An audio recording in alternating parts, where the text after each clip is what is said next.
वक़्त जे कांटनि सां डोड़ंदड़ ज़िंदगीअ जा अजीब वाक़िया ऐं बालिग़पुर में ॾिसंदड़ ख़्याल इंसान जे मन मंझि एतिरा त सुवाल पैदा करे छॾींदा आहिनि जो माण्हू पाण ई परेशान थी वेंदो आहे त ॿार हुजां या जवान हुजां या झूर थी वञा या मरी वञा। दोस्तो,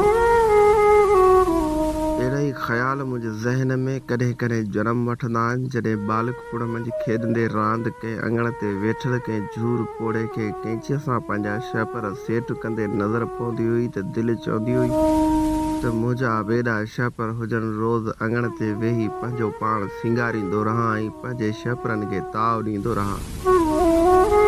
कॾहिं वरी कंहिं अङण ते कंहिं जवान खे वेठल ॾिसी उन टुटल आईने जी कुंड मंझां निहार करे सेफ्टी खणी पंहिंजी दाढ़ीअ खे ठाहींदो ॾिसंदो हुउसि त तॾहिं ख़्याल ज़हन में जनम वठंदा त काश मां बि उहो जवान हुजां ऐं रोज़ सेफ्टी खणी पंहिंजी दाढ़ी लाहींदो रहां। पर आउं अणॼाण हुयुसि बचपन में उन पंध ऐं उन चंद खां त जवानीअ जा पंध ऐं पीराइप जा पंध केॾा न अज़ाब ॾींदड़ हूंदा आहिनि। जॾहिं ज़िंदगीअ जे रस्ते ते हज़ारे ग़म ईंदा आहिनि तॾहिं जवानी बि झूर लॻंदी आहे। दोस्तो, मूं सिकंदर वक़्त जा कांटिया एतिरा त लताड़िया आहिनि जो से मुंहिंजे पेरनि मंझि चुभी चुभी मुंहिंजा पेर ज़ख़्मी थी पिया आहिनि। मुंहिंजे पेरनि में अॼु बि उन्हनि कंडनि जा निशान बाक़ी रहिया आहिनि। दोस्तो, पर ज़ख़्म अञा ताईं भरिजनि ई नथा। ज़िंदगी केॾी न अजीब आहे। दोस्तो, किथां खां थिड़ंदे इंसान टुटंदे टुटंदे गिलजंदे किथे अची निकिरंदो आहे। माण्हू ख़्यालनि में पंहिंजी महबूबा जोड़े वठंदो आहे जंहिंसां ख़्वाबनि में मोहबत कंदो रहंदो आहे।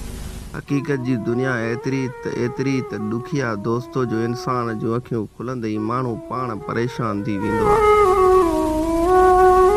मूं कॾहिं कॾहिं इहो बि कोन सोचियो थे, मूं कॾहिं कॾहिं इहो ज़रूरु सोचियो थे, मूं कॾहिं कॾहिं इहो कोन सोचियो थे त छा ज़िंदगी, जवानी, ख़ूब मस्तियूं ऐं मज़ाक़ूं इहे सदाईं बचपन वारियूं रहंदियूं या ईअं कॾहिं थी वेंदो जो मुंहिंजे मुरकंदड़ चहिरे ते ख़ामोशियुनि जी चादर बि वराइजी ईंदी। इहे सभु ख़्याल मन ई मन में हाणे सोचे इहो ज़रूरु मन मानियूं मन कंदो आहे त शायदि ई मां उन बचपन वारे टेम में जेको सोचियो पियो सो ग़लति हुयसि ऐं अॼु मुंहिंजो मन तांघे ऐं तोसे उन बचपन खे यादि कंदो आहे जिथां लिक लिक कोटीअ वारा ॾींहं ऐं बिलोर रांदि ते हिक ॿिए जे वारनि में हथ विझी हिक ॿिए सां हिकिड़े बिलोर ते जहिड़े करण वारा ॾींहं अहिड़ा त ख़ामोश हूंदा हुआसीं जो मानी खाइण खां पोइ सुता केॾी महिल असीं उथिया केॾी महिल असीं का कल ई कान हूंदी हुई। दोस्तो, पर जवानी खे यादि करे, जवानी जी पूजा करे उन जे पोयां डोड़ंदे डोड़ंदे एतिरा त अॼु थकी पिया आहियूं जो 26 सालनि जी उमिरि मंझि बि झूर पोड़े जीअं लॻूं पिया। सो ख़्यालनि खे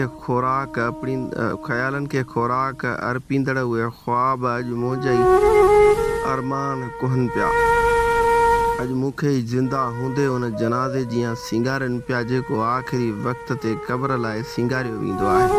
शायदि मां बि मौत लाइ हेतिरी डोड़ अॻिते वधी आयो आहियां। दोस्तो, शायदि का कल अञा बि अॻिते नाहे त ज़िंदगीअ जे हिन टिमटार वजूद में केतिरा त ग़म टाकबा का कल ई कान्हे का।